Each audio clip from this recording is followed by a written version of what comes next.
নামের পরজীবীদের প্রশ্ন করতে চাই, আমাকে বলো, কোন একটা বিতর্ক অনুষ্ঠানে, কোন একটা প্রশ্ন উত্তর অনুষ্ঠানে, কোন একটা অভিনয়ে নির্দিষ্ট শব্দ ব্যবহার করার অনুমতি আছে কি? No no no never. কোন একটা বিতর্কে নির্দিষ্ট শব্দ ব্যবহার করা যায় না, গালাগালি করা যায় না, অশ্লীল শব্দ ব্যবহার করা যায় না।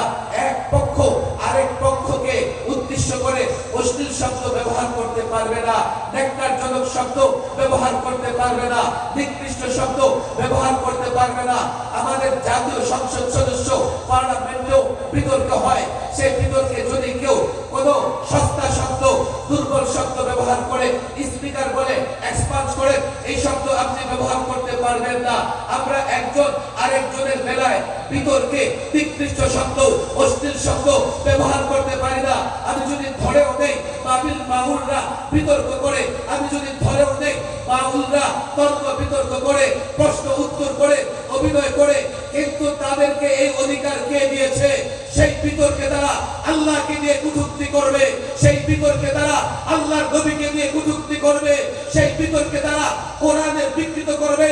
আল্লাহর কসম করে বলি, ওরা বুদ্ধিজীবী নয়, ওরা